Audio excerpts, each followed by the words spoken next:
Paz do Senhor, queridos irmãos, fazer uma breve meditação, reflexão para nós nessa manhã, no texto bíblico que se encontra na carta de Paulo a Tito, no capítulo 2, versículo de 11 a 14, que diz: Porquanto a graça de Deus se manifestou salvadora a todos os homens, educando-nos para que, renegadas a impiedade e as paixões mundanas, vivamos no presente século sensata, justa e piedosamente, aguardando a bendita esperança e a manifestação da glória do nosso grande Deus e Salvador Jesus Cristo, o qual a si mesmo se deu por nós, a fim de remir-nos de toda iniquidade e purificar para si um povo exclusivamente seu, zeloso e de boas obras. O texto bíblico em que cito aqui nessa manhã tem aqui algumas características importantes para a nossa reflexão. A primeira característica que destaco aqui é que a graça de Deus, ela manifestou-se, né? Ela veio à tona para todos os homens. E aqui o escritor, o apóstolo Paulo, não está se referindo apenas à virtude, né? Ou ao caráter gracioso do favor imerecido de Deus, mas essa graça que se manifestou Salvador a todos os homens é o próprio Jesus, o Filho de Deus. Ele também não está aqui declarando uma salvação universal, mas ele está declarando aqui o poder de salvar a todo aquele que crê. A expressão a graça se manifestou trazendo salvação ou salvadora a todos os homens, é que em Cristo todo aquele que crer tem a condição necessária para a salvação. É tanto que o segundo versículo, ele traz a graça, né, como uma professora, né? A graça nos ensina a quê? Né? A graça de Deus, ela nos educa, né? Educa-nos para que, renegadas a impiedade e as paixões mundanas, vivamos no presente século de forma sensata, justa e piedosamente. O primeiro ponto é que a graça, ela se manifestou trazendo salvação a todos aqueles que creem, né? E naturalmente aquele que crer e é alcançado pela graça, ele tem a disposição de aprender com a graça, que ensina a negarmos as paixões, né, ou renegadas as paixões desse mundo, para quê? Para vivermos, para que tenhamos uma vida, né, no presente século justa, piedosa e santa, para agradar a Deus. A graça de Deus, ela oferta-nos a salvação, ela nos ensina como viver uma vida de salvos, né?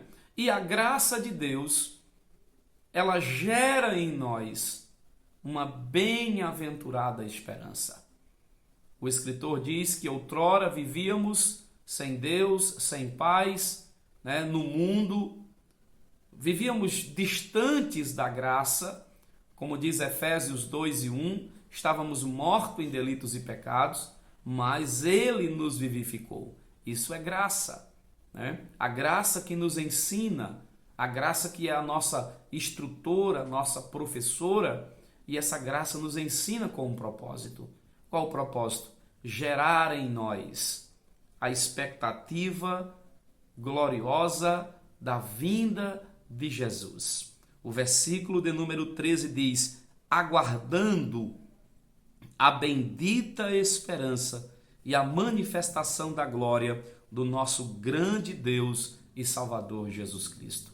Não há uma esperança mais empolgante, mais importante para nós do que aguardar a Jesus. E nós não aguardamos de forma triste, desanimados. Não, nós temos uma bem-aventurada esperança, aguardando esse dia glorioso, aguardando com uma convicção, com uma certeza: o Senhor vai voltar e nós iremos subir com Ele para estarmos no céu.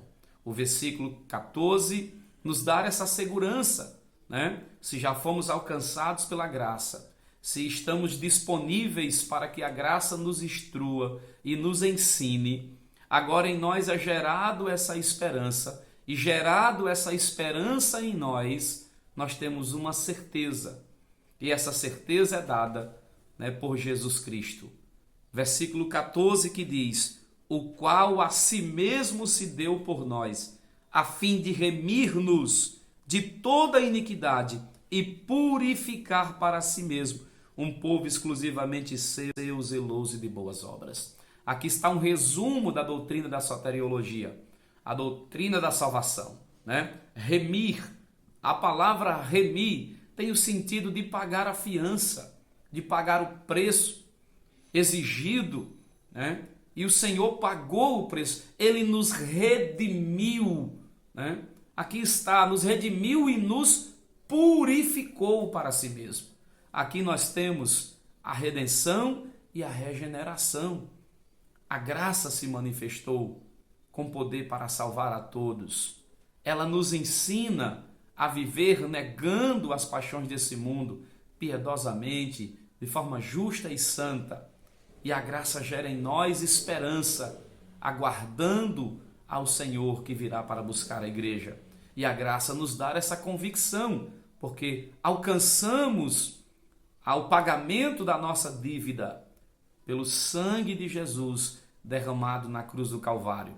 Ele nos redimiu e nos purificou para uma vida nova. Somos agora propriedade dele, povo exclusivo dele, que ele vem buscar. Que Deus abençoe a sua vida. Não se esqueça disso. A graça nos alcançou, nos ensina, gera em nós esperança e nos dá convicção por intermédio de Jesus, que nos redime e nos purifica e breve virá nos buscar.